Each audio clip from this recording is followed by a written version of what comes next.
O podcast que você ouve agora é uma produção da Central 3.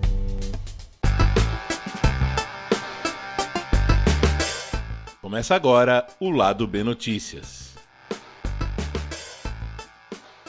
Bom momento, ouvintes da Central 3. Eu sou Caio Belandi, jornalista e podcaster, e este é o último episódio da segunda temporada do Lado B Notícias, chegando no seu feed.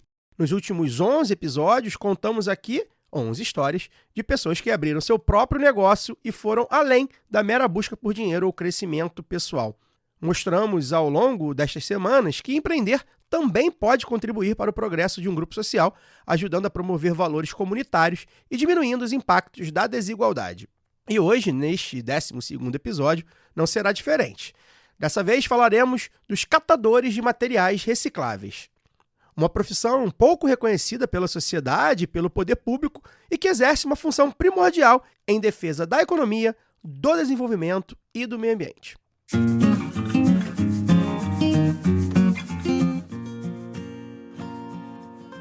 Segundo o levantamento do Movimento Nacional dos Catadores de Materiais Recicláveis, o MNCR, o Brasil tem cerca de 1 milhão de agentes ambientais, ou popularmente chamados catadores de material reciclável.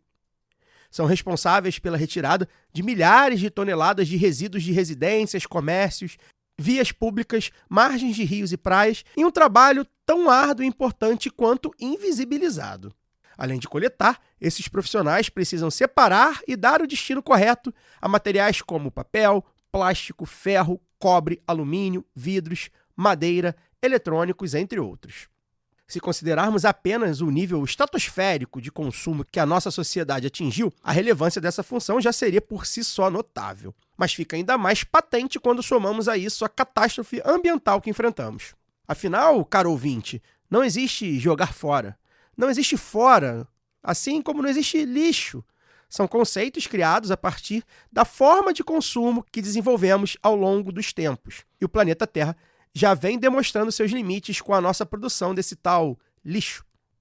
O papel dos catadores é, portanto, ainda mais fundamental. Quem explica um pouco mais pra gente é Fagner Antônio Jandrei, catador e secretário estadual do MNCR no Rio Grande do Sul. O trabalho que as catadoras e catadores desempenham no Brasil é fundamental para a gente enfrentar essa situação de emergência climática, né? Esse contexto que já é bem presente na nossa realidade aqui do nosso país e do nosso mundo, né? E os catadores e catadoras são ambientalistas na prática, né? A partir do momento que o catador e a catadora tá ali coletando o resíduo reciclável, triando, enfardando, direcionando para a cadeia produtiva da reciclagem, isso é uma ação de preservação, de cuidado com o meio ambiente, de uma ação que vai ter efeitos na saúde pública da população, né? Então é fundamental e essencial, né? O trabalho que as catadoras e os catadores desempenham nas cidades do nosso país. Além desse papel de ambientalista nas ruas, calçadas e espaços urbanos desse país, os catadores também se orgulham da eficiência do trabalho que prestam. Segundo Fagner, eles desempenham um trabalho com resultado superior às grandes empresas privadas que historicamente constituíram seu capital através do investimento do Estado e que recebem contratos milionários de órgãos públicos para fazer um serviço menos eficaz que os catadores autônomos e cooperativados. E aonde existem cooperativas, associações de catadores e catadoras que executam o serviço de coleta seletiva solidária, que é um modelo que a gente defende, né, onde a coleta seletiva é feita pelas organizações de catadores e catadores, os resultados são superiores e muito mais eficientes que essas grandes empresas, porque o serviço é feito através de uma outra lógica, né? Uma lógica de horizontalidade, de relação com a comunidade, de participação das pessoas, né? De pertencimento e engajamento da comunidade nesse modelo de coleta. Então, demonstra mais uma vez que não é só pela importância da questão da justiça social e da dívida de reparo histórico que a gente tem com essa categoria, mas também pelo modelo e a tecnologia social que ela desenvolveu historicamente e que demonstra a sua eficiência na sociedade.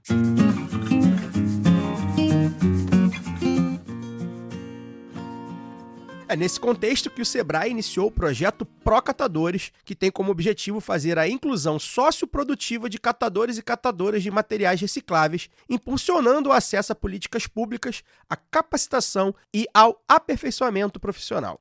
No projeto estão disponíveis diversas possibilidades de atendimentos, desde a formalização como MEI até a melhoria de gestão de negócios.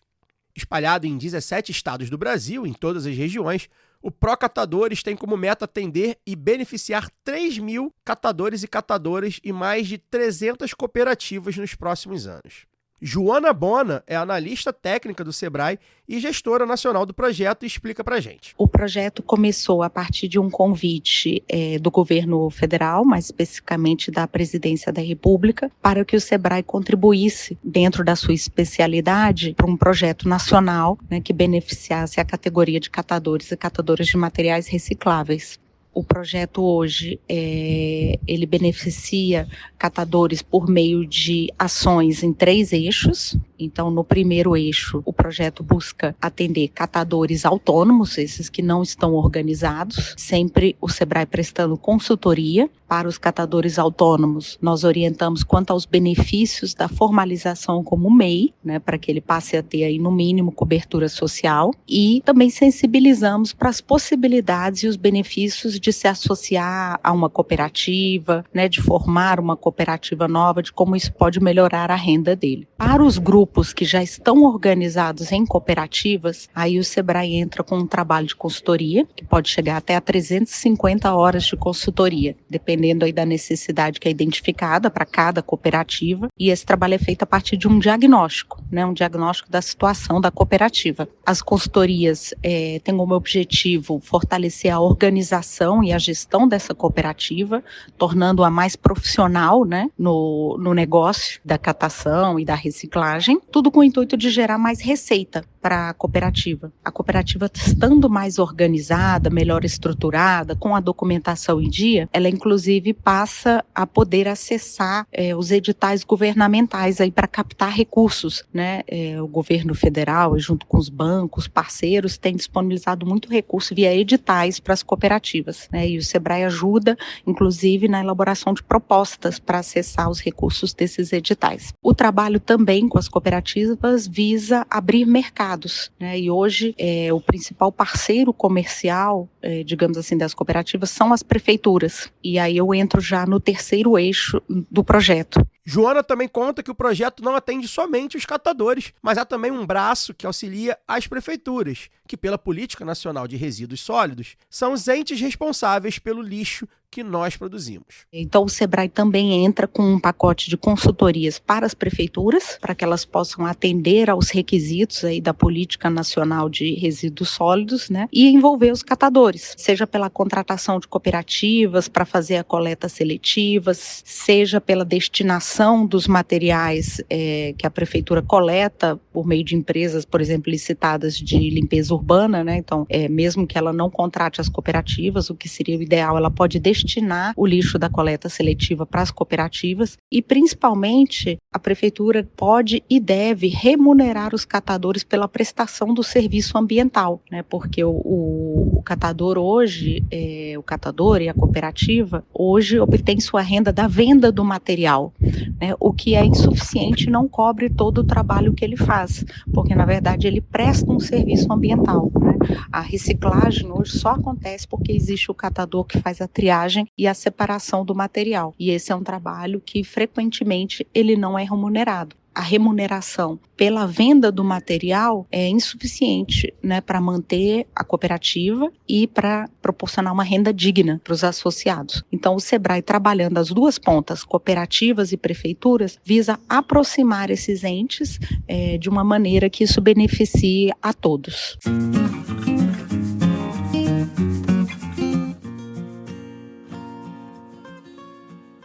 Um dos lugares onde o Procatadores já atua é o Pará. E o estado nortista está no foco não só do Brasil, como do mundo. Afinal, sua capital, Belém, vai sediar a COP30, de 14 a 26 de novembro. Trata-se da 30ª Conferência das Nações Unidas sobre Mudança do Clima, a chamada Conferência das Partes, evento internacional que reunirá líderes globais, cientistas, ambientalistas, representantes da sociedade civil e do setor privado para debater ações globais de combate à crise climática.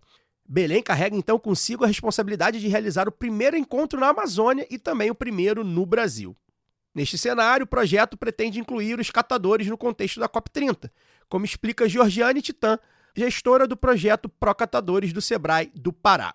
E nós estamos, junto com o governo federal e a ANCAT, trabalhando para preparar eles para atuarem dentro da COP30, na atuação também de atendimento ao cliente e também da própria conscientização deles como gestores e agentes ambientais. Então, a gente vai trabalhar com uma trilha de capacitação para catadores, chamada trilha COP30, e também eles estão envolvidos nos processos de gestão de resíduos sólidos, tanto na E-Zone quanto na Green Zone, assim também como na área que o Sebrae vai ter dentro da COP30. Nós teremos os catadores trabalhando nessas ações. Entre as catadoras de Belém que participam do projeto está Débora Bahia, atualmente presidenta da Cooperativa de Trabalhadores de Materiais Recicláveis do Pará, a CONCAVES.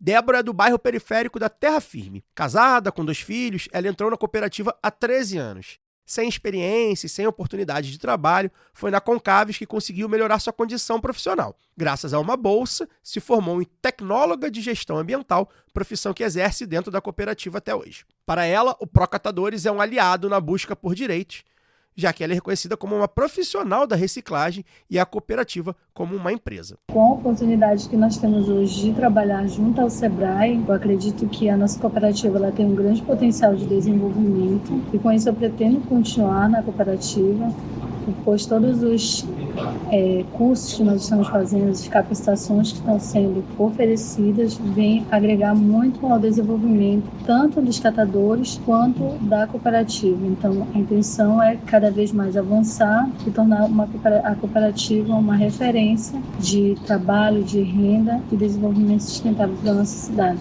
Estar junto ao Sebrae traz para a gente referência, traz para as cooperativas uma oportunidade de desenvolver o seu negócio com as melhores práticas, as melhores assessorias e principalmente o desenvolvimento também pessoal das pessoas.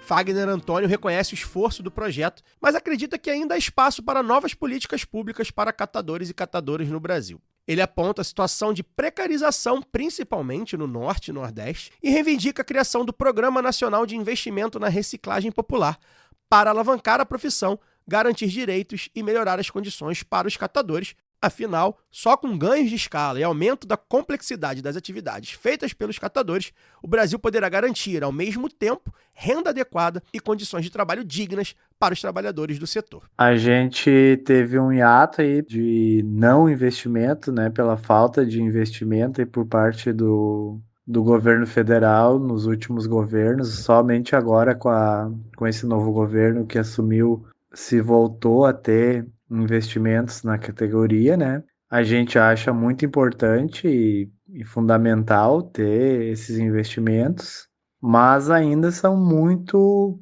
poucos, né? Em termos de valores, ainda são muito poucos perto da demanda que a gente tem no país, né?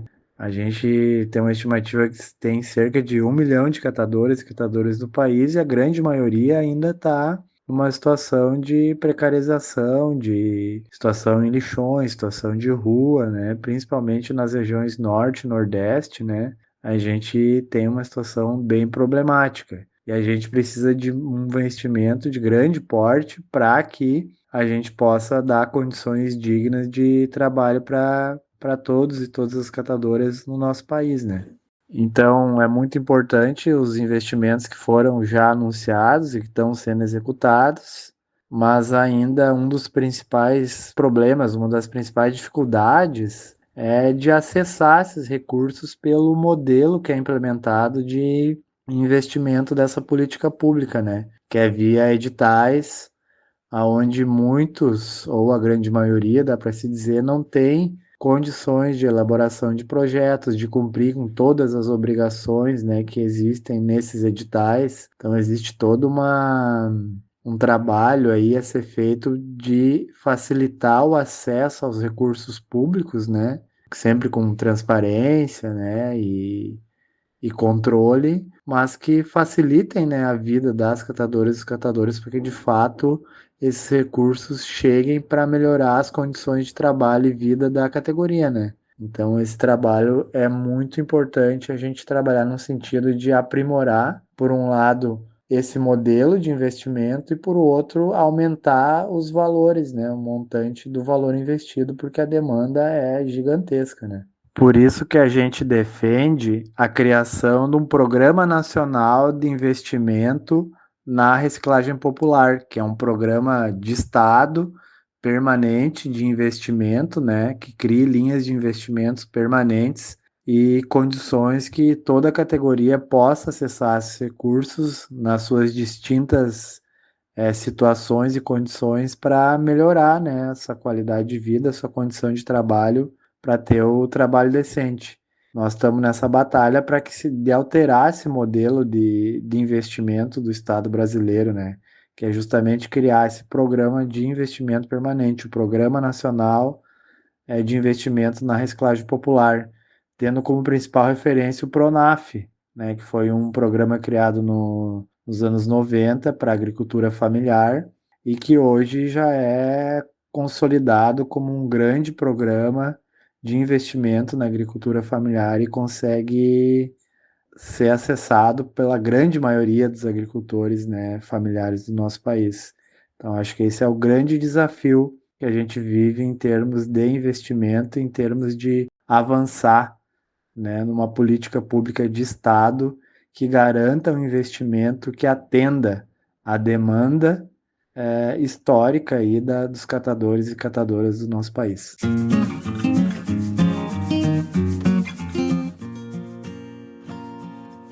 Este foi o último episódio da segunda temporada do Lado B Notícias, que contou ao todo 12 histórias sobre empreendedorismo social.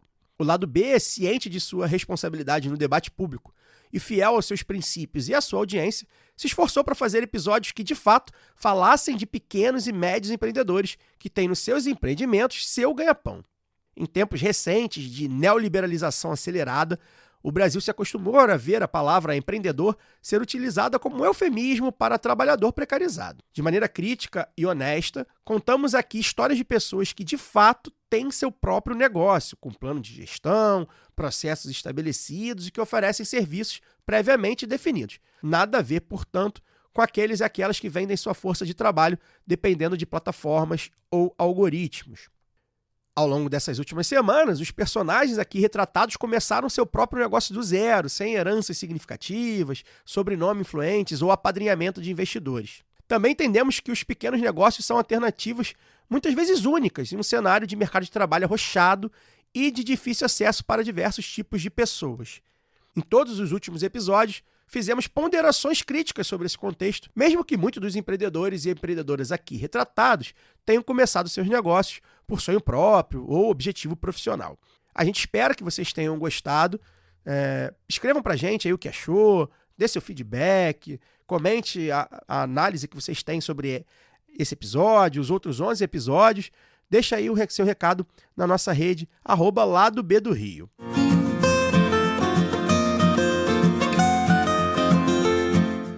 Eu sou Caio Belandi e fiz a locução deste episódio aqui no Saúl Estúdio. Também fiz as entrevistas com Débora Bahia, Fagner Antônio de Andrei, Georgiane Titã e Joana Bona.